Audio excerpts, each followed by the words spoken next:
Use करें। 24.2a and any doubt in this?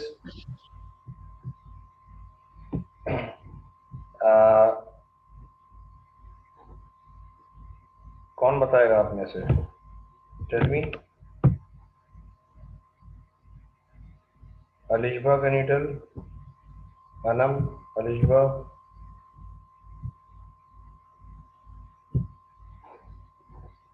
Rahim,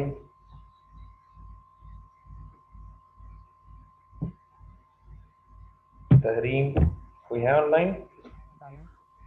yes, कौन? Umar. Okay, पहले उमर से पूछ लेता हूँ, ठीक है ना। उमर बताओ, ये can you see this on the screen? Purchase of a van, yes, capital और revenue? Capital expenditure. Good. Purchase of replacement engine for existing van? Sir ये भी कैपिटल होगा। कैपिटल होगा, ठीक है। रेवेन्यू। रेवेन्यू होगा। रेवेन्यू कौन बोल रहा है? रेवेन्यू होगा, रेवेन्यू होगा sir. Okay okay okay. Umar, ये रेवेन्यू, ठीक है। अब ये आप में से एक कोई ऑन रहे, ये मुझे बताएं वाई रेवेन्यू।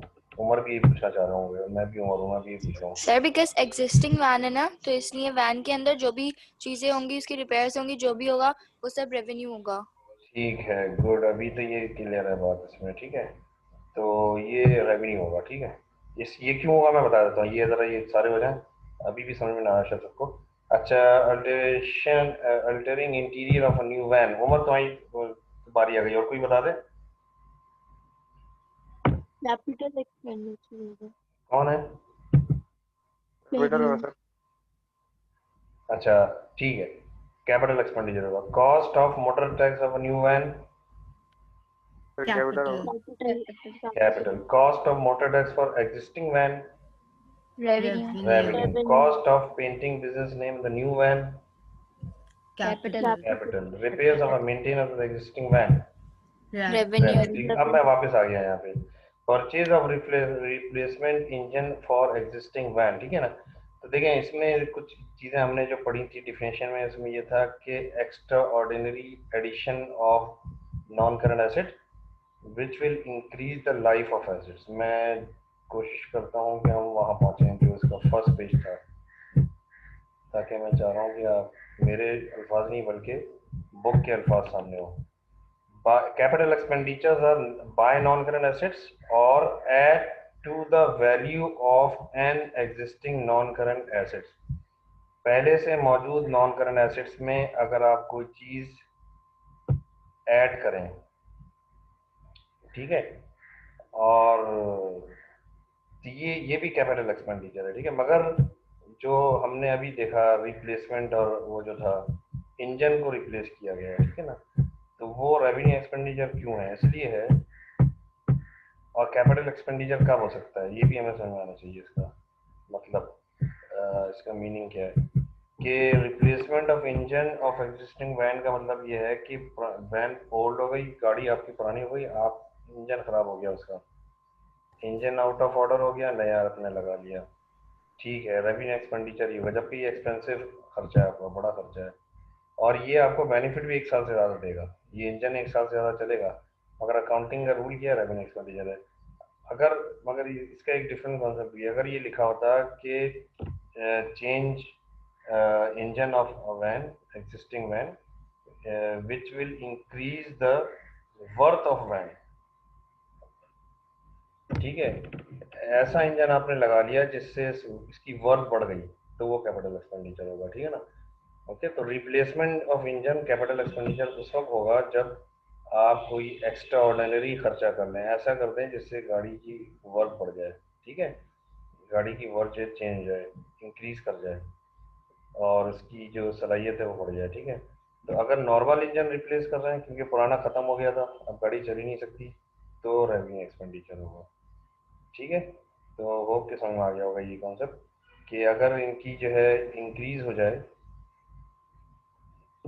वैन की जो वर्थ है, प्राइस बढ़ जाए इंजन बढ़ने से, जैसे स्पोर्ट्स इंजन लगा लिया आपने फॉर एग्जांपल। अब स्पोर्ट्स इंजन जो है एक्सपेंसिव होता है, और उसके बाद जो है वो जो आपकी क्वालिटी है वो इम्प्रूव हो जाती है, इसलिए वो कैपिटल होगा। नॉर्मल हालत में रेवेन्यू होगा। वो मेरी बात समझ आ रही होगी। अच्छा, नेक्स्ट 24.3 में आपने पुरानी गाड़ी ली है, तो गाड़ी पुरानी लें या नई खरीदें, कैपिटल एक्सपेंडिचर होता है। और उसके अंदर अगर आप जो है चेंजेस लाएं, चलाने से पहले अगर आप उसको इस काबिल बना लें कि वो चल पड़े, तो इसका जो है वो कैपिटल एक्सपेंडिचर ही होगा जब तक वो चलने के काबिल ना हो जाए। ठीक है, ब्रोकन यानी कि आपने कोई चीज़ ऐसी टूटी फूटी कोई चीज़ ले ली, मशीन्स या vans, non current asset, computer ले लिया आपने, लैपटॉप ले लिया पुराना जो किसी काबिल नहीं है, उसको आपने इस काबिल बना लिया कि वो चल पड़े, जितना भी खर्चा आप कराएंगे इस पे वो सारा कैपिटल एक्सपेंडिचर होगा। और जब वो रनिंग करना शुरू कर देगा तो वो रेवेन्यू एक्सपेंडिचर करेगा आपके लिए। ठीक है, तो ये इसका है। इसके अलावा कल मुझसे कोई रेंट की बात पूछ रहा था, तो ये hiring, cost of hiring, refrigeration. अब ये आजकल हायरिंग बहुत चल रही है। हायरिंग का मतलब होता है किराए पे लिया आपने, तो जैसे कार रेंट अ कार है, रेंट अ कार, जनरेटर भी रेंट पे ले रहे हैं लोग, तो ये एक रेवेन्यू एक्सपेंडिचर होगा। ठीक है, चाहे बहुत ही एक्सपेंसिव चीज़ आपने ली हो बट रेंट पे लिया आपने, it's not your own, revenue expenditure होगा। ठीक है, अच्छा, जी क्या होगा? 24.3, the cost of acquiring patent rights, ये क्या चीज़ है? कैपिटल। कैपिटल एक्सपेंडिचर होगा। ठीक है, इसका रीजन बताएं।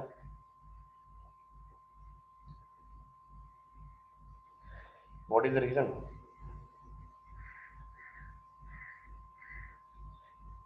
पेटेंट राइट्स क्या मतलब है?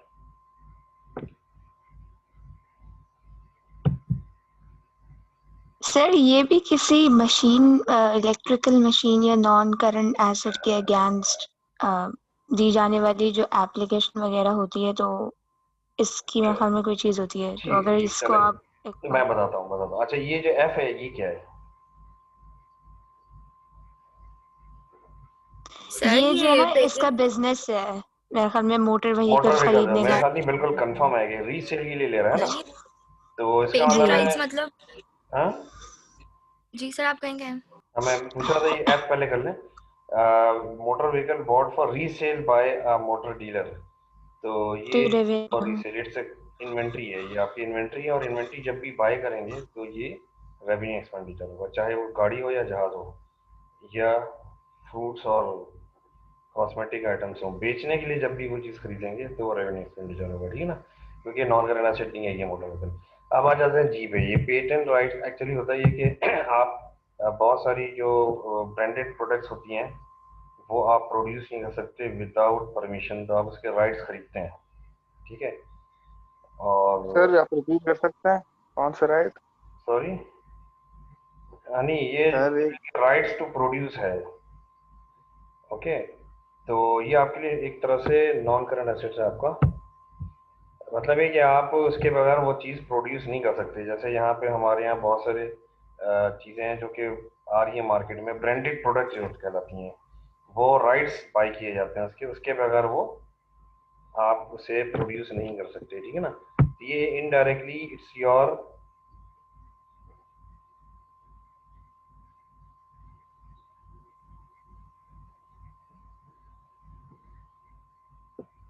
ठीक है, तो इनडायरेक्टली जो है you, it's your non current assets because it will give you benefit for more than 1 year. 1 साल से ज़्यादा आपको इसका बेनिफिट मिलेगा। अलीना, ओके, ठीक है, ओके अलीगो, ओके, तो it is your capital expenditure. ठीक है, तो अब हम ज़रा बड़े होंगे तो हम देखेंगे इंशाल्लाह कि ये भी नॉन करंट एसेट्स हैं, इनटेंजिबल नॉन करंट एसेट्स, यानी कि इन्हें हम टच नहीं कर सकते, देख नहीं सकते, मगर ये हमारे नॉन करंट एसेट्स हैं एक तरह से। ठीक है, तो इनके बगैर हम, एक्चुअली नॉन करंट एसेट्स होते क्या हैं? नॉन करंट एसेट्स वो होते हैं जो आपके प्रोडक्टिविटी और प्रॉफिट बनाने में आपके काम आते हैं। They help you to increase your profit and productivity, ये बढ़ाते हैं आपकी, ठीक है ना, प्रॉफिटेबिलिटी। तो जितने आप एक्सपेंसिव नॉन करंट एसेट्स रखेंगे अपने पास उतने ज़्यादा आपका प्रॉफिट इंक्रीज करता चला जाएगा। ठीक है, तो जैसे मशीन्स हैं, फिजिकल एसेट्स हैं, मशीन्स हैं, बिल्डिंग्स हैं, एयर कंडीशन सिस्टम है जो आप बिजनेस में यूज़ करते हैं, तो इससे, या यानी कि आप लेटेस्ट मशीन्स बाय करते हैं, ये यकीनी तौर पे आपके बिजनेस में प्रोडक्ट्स की क्वालिटी भी बढ़ाएगा और प्रॉफिट भी इंक्रीज होगा और चीज़ अच्छी होगी, मार्केट में जाएगी, तेज़ी से प्रोडक्शन होगी, बहुत सारे एडवांटेजेस हैं इसके एज कम्पेयर टू नॉर्मल। तो ये नॉन करंट एसेट्स जो हैं हेल्प करते हैं आपके, ये बेचने के लिए नहीं रहते हैं, हम हेल्प करते हैं जब तक ये रहते हैं सही कंडीशन में, आपकी प्रोडक्शन को या बिजनेस को ग्रो करते हैं। ठीक है, इसी तरह से पेटेंट राइट भी आप जब एक्वायर करते हैं तो ये आपके हेल्प करेगा for the long time period for earning more profit. ठीक है ना, तो विदाउट राइट्स आप बहुत सारी चीज़ें नहीं बना सकते। जैसे पिज़्ज़ा हट है तो वो जो है एक ब्रांडेड प्रोडक्ट है, वो हर एक नहीं बना सकता, उस नाम से उसको उसके नाम को कोई यूज़ नहीं कर सकता, नेम है, ठीक है, ट्रेडमार्क है, तो ये रजिस्टर्ड होता है। ठीक है, तो इसको बाय करना पड़ता है एक तरह से, जिसको इंशाल्लाह हम डिटेल पढ़ेंगे, ये वैसे है नहीं सिलेबस में आपके लिए। नॉन करंट इंटेंजिबल एसेट्स ए लेवल में देखेंगे आप, फिलहाल नहीं है। ओके, 24.4 ए 4A है ये। ठीक है, अच्छा, between capital revenue expenditure small but expensive alteration of cigarette manufacturing machine increase the output. देखिए ये भी एक आ गई चीज, installation of gas central heating boiler, installation of gas central heating boiler capital expenditure होगा, रिपेयर्स रेवेन्यू होगा। ये सी जो है small but expensive alteration of a cigarette menu, यानी कि वो जो है मशीन में कोई ऐसी पार्ट लगा रहा है ना, एक्सपेंसिव पार्ट लगा रहा है, ठीक है, जिससे इसकी कैपेबिलिटी यानी कि प्रोडक्शन जो है वो 20% बढ़ जाएगी। तो ऐसा एक्सपेंडिचर नॉन करंट एसेट पे करें आप जिससे उसकी सलाहियत में इजाफा हो जाए, वो भी कैपिटल एक्सपेंडिचर होता है। ठीक है ना, यानी कि सिर्फ नॉन करंट एसेट को बाय नहीं करना, बल्कि उसके बाद कोई ऐसा एक्सपेंडिचर आप कर लें जिससे उसके अंदर कोई सलाहियत बढ़ जाए। अभी नोट लिखा हुआ है ना, इसलिए कैपिटल एक्सपेंडिचर हो गया ये। ठीक है, कि ये क्यों लिया है इसने, इसलिए लिया है कि जैसे आप अपने लैपटॉप्स में या कंप्यूटर्स में अपग्रेडिंग करते हैं, आपकी कोई किसी की यानी कि जो हो स्पीड में वो बताएगा आपको, तो उससे जो है वो सॉफ्टवेयर इंस्टॉल करते हैं उसके अंदर या कोई हार्डवेयर इंस्टॉल करते हैं, जिससे वो एक्सपेंस उसकी जो है यानी कि कैपेबिलिटी बढ़ जाती है, स्पीड बढ़ जाती है और उसकी मेमोरी बढ़ जाती है, तो वो कैपिटल एक्सपेंडिचर होगा। वरना तो बहुत सारे खर्चे वैसे भी करते रहते हैं लोग इसमें। ठीक है, वो समझ में आ गया होगा।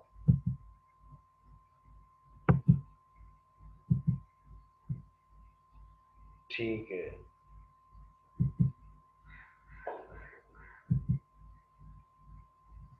अच्छा इसमें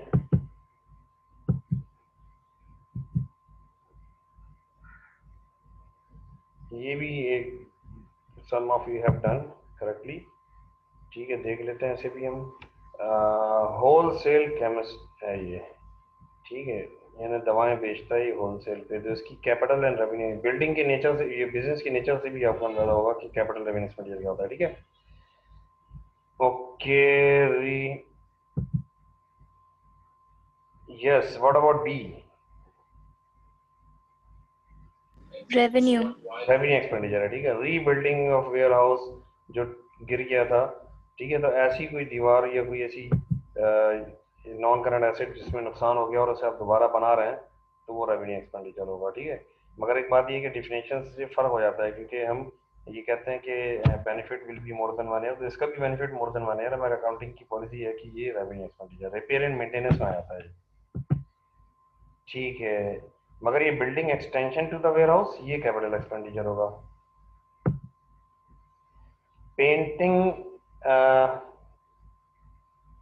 extension to warehouse when it is first build, पहली बार आपने जब बनाई है, एक्सटेंड किया है वेयर हाउस को, तो ठीक है, कैपिटल है। ओके। कैपिटल अच्छा, रीपेंटिंग जो है ये क्या होगी, 3 साल के बाद फिर पेंट करा दिया उसे, वो नहीं होगा सर, ये रेवेन्यू होगा। ठीक है, रेवेन्यू ठीक है, revenue carriage cost on bricks for new warehouse, capital. Capital carriage cost of bricks for new warehouse. ठीक है, कॉस्ट ऑफ परचेज। अब एक अच्छा, अब ये कि सब अपना ये माइक ऑफ करें, मैं जरा कुछ जो खामोश बैठे हैं उनसे बोलना चाह रहा हूँ। ठीक है ना, let me tell, Tuba, are you there? Yes, Tuba, sir. yes, Tuba, can you tell me Yes. ये carriage cost on purchase of new, ये तो हो गया है। मैं आपसे, हाँ, carriage cost on purchases, ये क्या होगा? Sir, क्या रेवेन्यू होगा? रेवेन्यू। अच्छा, अब देखें 3 कैरेज दी हुई है इसमें। Carriage cost of the bricks for new warehouse extension, आप वेयर हाउस एक्सटेंड कर रहे हैं, उसके लिए आपने जो ब्रिक्स बाई किए हैं, ठीक है, जो सामान खरीदा है उसका, वो लाने का खर्चा कैरेज होता है, यानी ट्रांसपोर्टेशन चार्जेस। आपको इधर पे उस फैक्ट्री से, उस जगह से उठा के लाना होगा जहाँ पे ये मिलते हैं, उस मार्केट से लेके आना है, ठीक है, तो उसके लाने का खर्चा जो है। अब ये पहला जो है, ये दुबई बताएं कि carriage cost of on bricks for the new warehouse extension, ये कौन सा एक्सपेंडिचर है?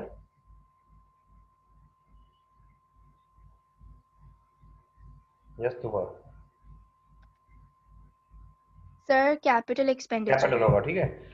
और कैरेज कौन ऑन परचेज, आपने कहा परचेजेस इन्वेंट्री के लिए होता है, तो इसका कैरेज यानी इसको ट्रांसपोर्ट करने का खर्चा रेवेन्यू है। What about this carriage cost on sales?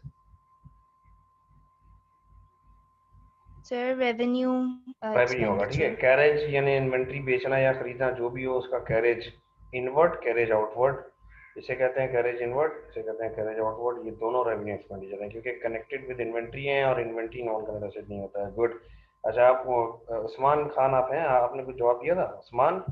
Legal cost for collecting debts, legal cost for collecting debts, Usman बताओ। Legal sir revenue. रेवेन्यू होगा, ठीक है ना। Can you tell the meaning of this, ये क्या है, ये legal cost of collecting debts? Sir वो कॉस्ट जो कलेक्ट करते हैं डेट से, जिन्होंने उधार लिया हुआ है, जिन्होंने लोन लिया हुआ है। ठीक है, इसका मतलब ये रेवेन्यू एक्सपेंडिचर। देखो ये मतलब इसका ये है कि आपका जो डेटर है ना, अकाउंट रिसीवेबल, वो डेटर पैसा नहीं दे रहा है आपको, आपको तंग कर रहा है, आपने उस पर केस कर दिया, उसको केस किया तो आपको लीगल कॉस्ट पे करनी पड़ रही है। गवर्नमेंट लॉयर नहीं, लॉयर हायर करते हैं आप कि भाई मेरा पैसा वापस दिलवाओ, तो उसको आप चार्जेस पे कर रहे हैं। The debts are receivable, receivables are not non current assets. इन पे जो भी खर्चा होगा, जैसे बैड डेट्स हो या ये कॉस्ट हो, ये सारी की सारी रेवेन्यू एक्सपेंडिचर होगी, ठीक है। अच्छा, अब Umar Ali are you there? Legal charges on acquiring new premises for office, office के लिए नई बिल्डिंग लेनी, गवर्नमेंट कहती है इसके आप चार्जेस पे करें, ऐसे नहीं मिलेगी बिल्डिंग आपको। रेवेन्यू या कैपिटल? कैपिटल। कैपिटल, ठीक है ना। गुड। तहरीम टेल मी के फायर इंश्योरेंस प्रीमियम कैपिटल और revenue? Tahreem, Fatima. Revenue. Revenue expenditure, ठीक है ना। फायर इंश्योरेंस प्रीमियम का मतलब पता है आपको?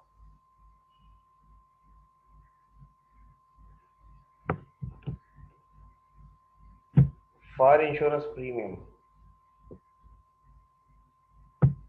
एक्चुअली होता है ये कि आपने जो है वो, जो आपका जो बिजनेस है ना, you have lot of things, उसमें जो है स्टॉक है, इन्वेंट्री है और डेकोरेशन, तो ऑफिसेस हैं, इन सब को इंश्योर करा लेती है कंपनी। अगर कोई आग लग जाए, फायर हो जाए, तो insurance company will pay the whole amount, जितना भी खर्चा होगा इंश्योरेंस कंपनी, जो लॉस होगा इंश्योरेंस कंपनी दे, इसके लिए इंश्योरेंस कराना पड़ता है। प्रीमियम नॉर्मली 1 साल का होता है, फॉर 1 कमिंग ईयर, यानी कि एडवांस में पे कर दिया जाता है। ये मैक्सिमम इसका प्रीमियम 1 साल का होता है, ठीक है ना। तो it is not revenue capital expenditure, it is revenue expenditure, ठीक है ना। सही कहा आपने। इसके अलावा मैं और बताता हूँ आपको इंश्योरेंस के बारे में, ठीक है। ये बहुत ही लंबा, यानी कि बहुत ही lot of detail. Yes, cover the loss of fire, Soha सही है, ठीक है ना। ओके, उस्मान समझ आ गया? देखिए इसमें मतलब ये है कि there are two types. Insurance जरूरी नहीं कि हमेशा रेवेन्यू एक्सपेंडिचर होगा। बाज़ दफ़ा होता है ये कि आपने जैसे इंपोर्ट की, कोई नॉन करंट एसेट्स को इंपोर्ट किया आपने, non current assets have long life, you know. आपने जो है फॉर एग्जांपल जापान से गाड़ी इंपोर्ट की, कल मैंने एग्जांपल दी थी, आपने कहा बाई सी जापान से कराची लाएंगे तो जब आप जापान से कराची ला रहे हैं बाई सी, तो सी समंदर की एक अलग कानून है, ठीक है, उस पर जो शिप्स चलते हैं उनका अलग लॉ है, आपको इंश्योर कराना पड़ता है इसको, ठीक है। ये गाड़ी इंश्योर्ड हो जाएगी फ्रॉम जापान टू कराची के जितना भी समुद्र का रास्ता है बाय सी ट्रैवल करेगा, तो ये इंश्योर्ड होगी। इंश्योर्ड का मतलब है कि अगर बाय खुदा ना खास्ता अगर कोई लॉस हो जाता है और डैमेजेस हो जाते हैं या कुछ भी हो जाता है रास्ते में, तो वो पूरा का पूरा क्लेम आपको मिल जाएगा। तो इसे कहते हैं इंश्योरेंस इन ट्रांजिट। तो आज ये दुनिया का लेटेस्ट लॉ ये है कि दुनिया में जितनी भी ट्रैवलिंग हो रही है, by sea by air, passengers इंसान है या सामान है, सब इंश्योर्ड होता है, कंप्लीटली इंश्योर्ड होता है। ठीक है, ये पे करना पड़ता है आपको। तो इंश्योरेंस इन ट्रांजिट कहते हैं ये।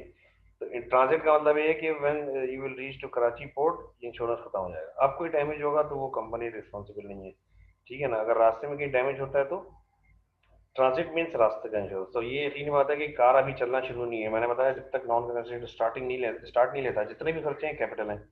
तो insurance in transit capital expenditure. अब आप कराची में आ गए, रजिस्टर्ड करा लिया, फिर गवर्नमेंट ऑफ पाकिस्तान का लॉ आ गया कि आप इंश्योर कराएं अपनी गाड़ी, ताकि यहाँ इंश्योरेंस के बगैर आप नहीं चला सकते नई गाड़ी, ठीक है। तो अब आपने यहाँ इंश्योरेंस कराया है, it is for running your car. 1 साल का इंश्योरेंस अगर करा लिया आपने तो ये रेवेन्यू एक्सपेंडिचर है, ठीक है। अब कोई डैमेज होगा तो क्लेम मिलेगा, मगर रेवेन्यू एक्सपेंडिचर है ये, कार के अकाउंट में। ब्रांड सर, जो ब्रांड न्यू कार की भी करवा रहे हैं तो उसका भी? एग्जैक्टली, ब्रांड न्यू कार की करा रहे हैं या आपने पुरानी कार की करा रहे हैं, सब रेवेन्यू एक्सपेंडिचर है। मगर अगर आप ट्रांसफर कर रहे हैं उस गाड़ी को, ठीक है, कहीं से दूसरी जगह लेके जा रहे हैं और वो स्टार्ट नहीं हुई है, अभी चलना शुरू नहीं हुई है, तो वो कैपिटल एक्सपेंडिचर है। That is part sir of जैसे non-transit. पोर्ट से आ गई, सर पोर्ट से आ गई और मैं डायरेक्ट इंश्योरेंस करा दिया, अभी तक यूज भी नहीं की, तब पोर्ट भी पे आ रेवेन्यू गई, होगा? हाँ पोर्ट पे आ गई। नहीं देखो, अब पोर्ट पे आ गई, अब आप इसका क्या करेंगे, इसको रोड पे चलाएंगे ना आप। अब नहीं आप इंश्योरेंस, नहीं सर, अब आप इंश्योरेंस किस चीज का करा रहे हैं, इस गाड़ी को रोड पे चलाने का इंश्योरेंस कराएंगे, इसे कहते हैं प्रीमियम। 1 साल का आप करा लेंगे, ठीक है। अगर आप पोर्ट से घर तक लाने का भी चाहते हैं ना, वो भी इंश्योरेंस करा लें आप। आपको ये डर लग रहा है कि मैं रहता हूँ लाहौर में और मुझे कराची से लाहौर ये गाड़ी जो है एक ट्रक पे लेके आप हाईवे पे अगर कोई एक्सीडेंट हो जाए, तो आप इंश्योरेंस करा लें इसका भी। ये भी ट्रांजिट कहलाता है, इंश्योरेंस इन ट्रांजिट। जब तक गाड़ी चलना शुरू नहीं हुई है उस वक्त तक का जितना भी इंश्योरेंस है सब ट्रांजिट है। और जब कार आपने स्टार्ट कर दी और फिर इंश्योरेंस कराया हुआ है आपने अगेंस्ट एनी एक्सीडेंट और फायर जो भी है, तो वो रेवेन्यू एक्सपेंडिचर होगा, ठीक है ना। तो नॉन करंट एसेट के स्टार्ट लेने से पहले के जितने भी लीगल खर्चे कर रहे हैं आप, एक्सेप्ट डैमेजेस, वो सारे के सारे कैपिटल एक्सपेंडिचर होंगे, ठीक है। तो इंश्योरेंस इन ट्रांजिट कैपिटल है और इंश्योरेंस प्रीमियम रेवेन्यू है, ये दिमाग में रखना, ठीक है। Any question? नहीं, मतलब ट्रांजिट क्या कह रहे हैं, वापस से बता दें। ट्रांजिट मीन्स कि यानी कि आप चाहते हैं कि आपकी चीज सेफ रहे, चाहे या ना चाहे, ये तो जरूरी है, मैंने बता दी ना, कोई यू मस्ट हैव इंश्योरेंस। अगर आप कोई चीज इंपोर्ट करते हैं ना, कोई नॉन करंट एसेट्स बाहर से, तो ये इंश्योर्ड होना चाहिए, ठीक है। बाय सी ला रहे हैं या बाय एयर ला रहे हैं, इंश्योरेंस होगा, इसका इंश्योरेंस होगा। और ये इंश्योरेंस खत्म कब हो जाएगा, एक्सपायर्ड हो जाएगा जब आप उस जगह पहुंच जाएंगे जहां तक लेके जाना है आपको, ठीक है। तो ये इंश्योरेंस इन ट्रांजिट कहलाता है, ओके। और ये इंश्योरेंस कैपिटल एक्सपेंडिचर है। मैं आपको आसान एग्जांपल देता हूँ। फॉर एग्जांपल, आप रहते हैं लाहौर में, कराची से आपने एक 0 मीटर गाड़ी बाय की, ठीक है। अब आप उसको लाहौर लेके जाएंगे, फिर वहां से रजिस्ट्रेशन कराएंगे, ठीक है। कराची की रजिस्ट्रेशन नहीं करानी है आपको, लाहौर पे रजिस्ट्रेशन कराएंगे, आप चला के नहीं ले आना चाह रहे, ठीक है ना। तो आपने जो है वो किसी यानी कि इसकी बहुत सारी कंपनीज हैं जो ये सर्विसेज प्रोवाइड करती हैं, तो आपने इनसे कांटेक्ट किया कि भाई मैं ये से लाहौर पहुंचाना चाह रहा हूँ गाड़ी को, ठीक है। या तो बाय ट्रेन भी ले जाते हैं लोग, ट्रेन से भी ले जा सकते हैं, और किसी लोडर बड़े ट्रक में लोड करवा आवाज समझ के, गया। ठीक है। तो ये जो ट्रांसपोर्ट, शियाबंदी का इसका भी और off off off your mic, या कौन है वो, ये साले साले माइक ऑफ कर दो। अच्छा, तो ये जो ट्रांसपोर्ट हो रहा है यहाँ से वहां तक, क्योंकि आप गाड़ी चला के नहीं ले जा रहे हैं, तो ये बिल्कुल अभी इसको जो है ना वो कह सकते हैं कि उसका पैक भी नहीं खुला है गाड़ी का, वैसी जो है सील और क्लोज है कार, आपने स्टार्ट भी नहीं की है वो गाड़ी। तो ये जो ट्रांसफर कर रहे हैं आप buy insurance, you are paying insurance, कुछ अमाउंट आप पे कर रहे हैं, इसे इंश्योरेंस ट्रांजिट करते हैं, ये कैपिटल एक्सपेंडिचर है। When you will reach to your place, आप अपनी जगह पे पहुंच गए, फिर आपने जो वहाँ पे पहुँच के, लाहौर पहुँच के, फिर आपने वहाँ के जो लॉज हैं उसके मुताबिक इंश्योरेंस कराया है for the 1 year against damages, fire and accident, कि रोड पे चलेगी गाड़ी तो नुकसान होगा, वो रेवेन्यू एक्सपेंडिचर है, इसी को प्रीमियम कहते हैं। होप समझ में आ गई होगी बात, ठीक है। अच्छा, नेक्स्ट टाइम क्योंकि जा रहा है इसलिए मैं ये हो गया, लीगल हो गया, समझ में आ गया आपको। ये इसके बहुत सारे एरियाज हैं, देयर आर मेनी एरियाज, मगर ओ लेवल्स में वी हैव लिमिटेशंस। ये आ गया लास्ट क्वेश्चन, तब ताकि हम इसे फिर एंड करें। 4 मिनट्स हैं हमारे पास। Anyone has done this? Sir मैंने करा। You have done, good. इसका एक वो मतलब ये कि जो क्वेश्चन बना है वो ये है कि इसने एक कंप्यूटर लिया है, ये लैपटॉप लिया है। अच्छा, deliver computer later bringing financial year, list price of equipment.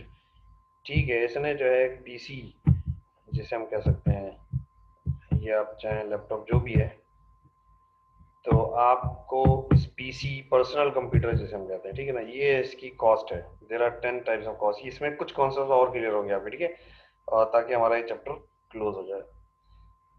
चीजें रहेंगी थोड़ी, वो देखेंगे बाद में। पहला नंबर 1 क्या आंसर है इसका? Capital revenue.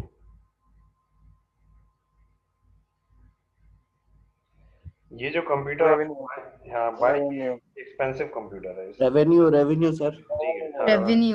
ओके, आप ये एक्सपेंसिव कंप्यूटर Revenue. है, ओके। इसके लिए आपने लोन लिया है, ऐसे आप नहीं खरीद सकते थे, आपके पास पैसे नहीं थे, आपने जो है लोन लेके खरीदा। जब लोन लिया तो उस पर इंटरेस्ट लग गया।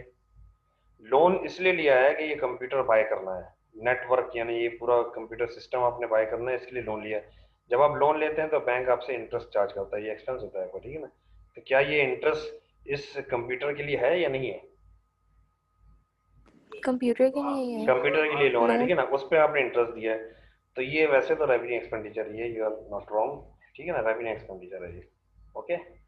और ये कैपिटल यानी कि ये नॉर्मल एक्सपेंस है आपका, ठीक है, क्योंकि अगर आप लोन नहीं लेते तो इसमें कोई कंप्यूटर का कसूर तो नहीं है, इसकी कॉस्ट आप बढ़ा रहे हैं, तो ये नॉर्मल एक्सपेंस होता है, इंटरेस्ट होता है। मगर एक बात और बता दूं, ये पीछे बुक में लिखा हुआ है, आप टाइम नहीं बताने का तो टाइम कम है, चले अभी छोड़े, बाद में देखते हैं।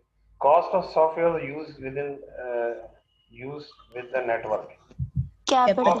कैपिटल है, ठीक है। Cost of customising the software use in the Capital. Capital. क्या मतलब है इसका, कस्टमाइजिंग द सॉफ्टवेयर? अपना मतलब उसको और कस्टमाइज करना अपने एग्जैक्टली लिए। आपने अपडेट कर रहे हैं, बिल्कुल वैल्यू ये ऐड कर रहे हैं। बिल्कुल ये तो एक जनरल होता है, कंप्यूटर नॉर्मल होता है, उसमें सॉफ्टवेयर जो होता है वो हर एक के लिए होता है, उसको आपने फॉर एग्जांपल एक मेडिसिन कंपनी है, वो दवाओं की फीडिंग उसमें करेगी, इसे कहते हैं कस्टमाइजेशन। और इसके अलावा अगर कोई जनरल स्टोर है तो वो आटे, घी, दाल, चावल, तेल, उसको उसमें फिक्स करेगा रेट, ठीक है। आपने देखा होगा शॉप्स में, जैसे ही वो उसे यानी कि अपने सेंसर के करीब लेके जाता है कंप्यूटर के, तो ऑटोमेटिकली उसके लिस्ट प्राइस सब आ जाती है। तो ये फीडिंग करवानी पड़ती है, हर कंपनी के अलग रेट्स अलग स्टाइल होता है। आ गई होगी बात समझ, ये कस्टमाइजेशन कहलाता है, ठीक है ना, क्योंकि चीज़ तो नॉर्मल होती है, हर एक के लिए होती है वो, ठीक है। तो ये कैपिटल एक्सपेंडिचर है। फिर ये cost of paper use for printer, revenue. Revenue. Wages for network manager, manager को सैलरी दे रहे हैं आप, revenue. Revenue. The toner use for the printer, आजकल Revenue. शॉर्टेज वगैरह होता है, रेवेन्यू। कलर वो इंक वगैरह यूज होती है। Cost of acting extra memory the network, Capital. Capital. आपने इसकी कैपेबिलिटी बढ़ा दी, 1 साल 2 साल बाद भी बढ़ाएंगे तब भी कैपिटल ही होगा। Backup storage during the year, storage आपने बता दिया, Revenue. बैकअप स्टोरेज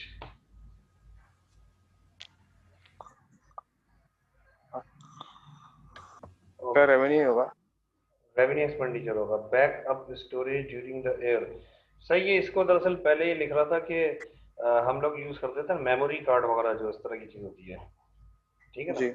अब डिपेंड देखें, मैंने एक उस शो में कल दिखाया था कि कुछ एक्सपेंडिचर्स हैं, सम है यानी कि डिपेंड अपॉन बिजनेस के, किसी का कैपिटल है किसी का रेवेन्यू है, ठीक है। तो अभी एक्सपेंसिव है अगर, तो ये कैपिटल ही होगा, वरना रेवेन्यू है। जैसे आजकल आप लोग शायद पता न हो, बल्कि आपने सर देखा क्यों होगा, अगर कैपिटल होगा? देखो जैसे आपके पास क्या कहते हैं, आपने सीडीज देखी हैं, डीवीडीज देखी हैं, जी जी। और वो देखा यूएसबी ड्राइव